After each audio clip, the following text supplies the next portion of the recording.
You sure about that? I mean, other than that opening, I can't find any. Hey everyone, Kono here once again, back with another video for Monster Hunter World Iceborne. In today's video, we are going to be continuing my Monster Talk series where I talk about the different monsters that have come up in Monster Hunter World Iceborne. In my previous videos, I've talked about the very first monster as well as the second monster, which is the Beatotus and Bomber respectively. If you would like to check those videos out, I'll put the link down in the description below so you can go ahead and check those videos out. So in today's video, we are going to be talking about the next monster that we get introduced to in Monster Hunter World Iceborne, as well as the very first subspecies that we get introduced to in Monster Hunter World Iceborne, and that is none other than the Viper Tobi-kadachi.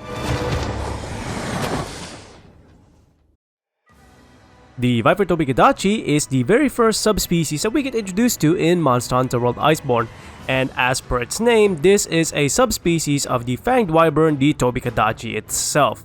Now, in terms of the general appearance of the Viper Tobi-kadachi, this is a heavy contrast in that of the standard version. Now, in terms of the general anatomy and silhouette of the Viper Tobi-kadachi, it's very similar to that of the standard version. However, where the contrast happens is in the body coloration. The standard Tobi-kadachi has this kind of silverish blue coloration to it, whereas the Viper Tobi-kadachi instead has this brownish bronze coloration supported with a number of dark brown patches that give the Viper Tobi-kadachi a more snake-like motif in comparison to that of the standard version. Now, in terms of any anatomy changes, there are some minor anatomy changes between the standard version and the Viper version of the Tobi-kadachi itself. First and foremost is in the eyes. Now, the introductory cutscene of the Viper Tobi-kadachi shows that the Viper Tobi-kadachi has golden yellow eyes that glow in the dark. Now, this is actually a very prominent feature on the Viper Tobi-kadachi, especially when it's inside the caves of Hoarfrost Reach. When you angle the camera just right, you will actually see the glow of the eyes on the Viper Tobi-kadachi.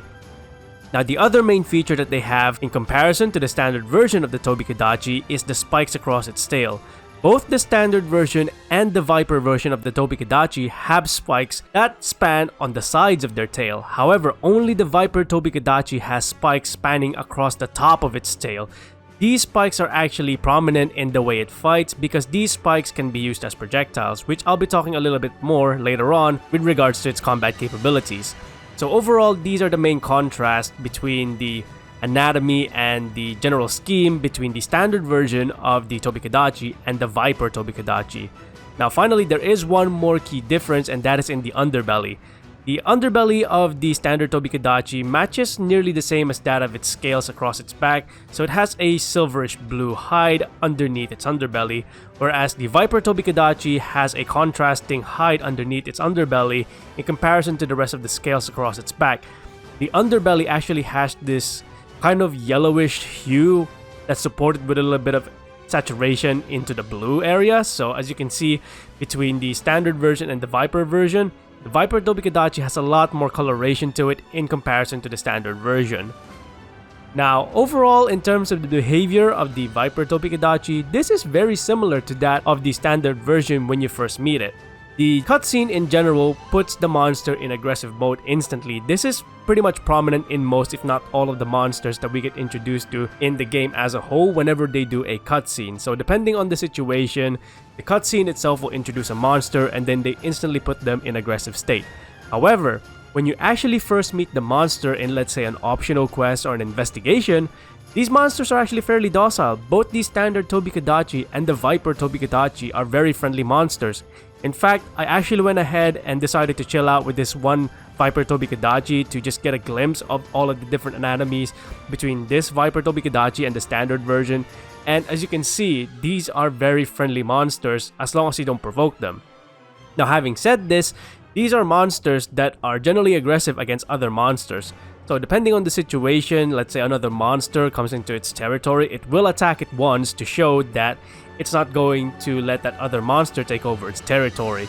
So generally speaking, if it meets another monster, it will attack it once, and if the other monster retaliates, then it could potentially end up in a turf war, let's say the Anjanath and the Viper Tobi-kadachi, in terms of the way they behave. So if the Viper Tobi-kadachi gets introduced to, let's say, the Fulgur Anjanath, which is another subspecies we'll be talking later on in the series, then it will attack it, and then eventually that ends up into a turf war. So generally speaking, these are monsters that are fairly docile unless there's another monster or it's provoked. Now when it is provoked, the Viper Tobi-kadachi becomes very aggressive. Now in comparison to the standard version, subspecies tend to be generally more aggressive than their standard counterparts, and this really reflects on the Viper Tobi-kadachi.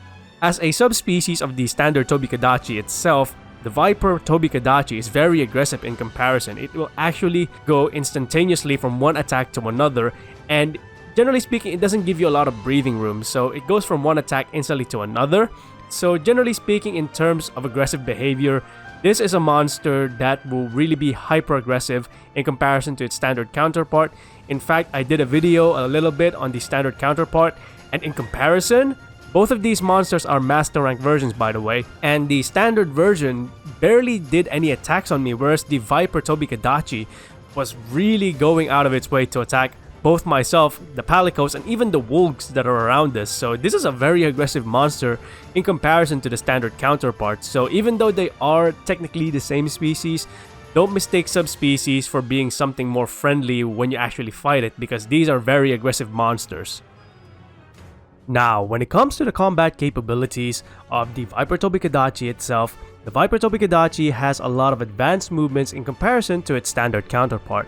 Having said that, it does still retain some of the basic movesets that the standard Tobi-kadachi has, such as the backflip tail attack, as well as the gliding tail slam, for example. Now, having said all of this, for the most part, the Viper Tobi-kadachi, due to its heightened aggression, uses more of its advanced moveset in comparison to the standard version, just because of the fact that as a subspecies, they tend to use their more advanced movesets in order to differentiate them from their standard version and really give players the challenge that they need when fighting subspecies. Now, having said all of this, in terms of the actual attack patterns that the Viper Tobi-kadachi has, first and foremost, it has the standard tail swipe attacks. Now, these can usually either be done on the ground itself, or sometimes the Viper Tobi-kadachi will use them in combination with its capability of gliding. So, because of the fact that the Viper Tobi-kadachi is a more advanced version of the standard Tobi-kadachi, the Viper Tobi-kadachi is capable of advanced gliding. This means that unlike the standard Tobi-kadachi, which usually just glides in a very straight line, the Viper Tobi-kadachi can maneuver itself behind players in order to attack them from behind with either a tail swipe, as previously stated, or a tail slam attack. So, generally speaking, these are some of the movesets that you would need to look out for when fighting the Viper Tobi-kadachi. Now, in terms of other movesets that you need to look out for, there's also the 360 tail sweep attack, as well as the long range sweep attack, in which the Viper Tobi-kadachi both uses the tail spikes themselves in order to inflict poison, as well as use them as long range projectiles. Now, the tail sweep attack itself has the longest range when using the tail spikes as projectiles, so that's something that you need to look out for. Just because you have a certain distance between yourself and the Viper Tobi-kadachi doesn't necessarily mean that you are safe from an attack, because again, the Viper Tobi-kadachi can use its tail spikes as projectiles in a fan-like formation in order to attack you from a distance. Now, the 360 tail spin attack that it has, which also incorporates the tail spikes as projectile, is actually more of a close-range projectile attack in comparison to the tail swipe, where it does the fan formation. This means that even though the Viper Tobi-kadachi does use it as a projectile, it's actually on a more closer range in comparison. However, having said that, the tail spikes themselves from the 360 tail sweep attack does cover the whole 360 area in which the Viper Tobi-kadachi is standing on. This means that in all directions, the Viper Tobi-kadachi will be able to attack the players as well as inflict poison on them using the tail spike, so do watch out for that. So just because of the fact that it's a closer range attack doesn't necessarily mean that the Viper Tobi-kadachi is in danger, because it is covering all directions when it comes to this particular attack.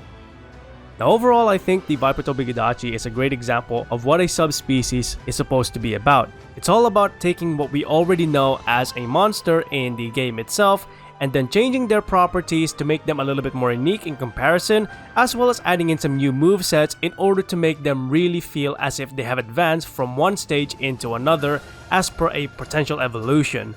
Now, overall, I think the Viper Tobi-kadachi is a great addition to the Monster Hunter World Iceborne cast of different monsters that have come up with this particular expansion.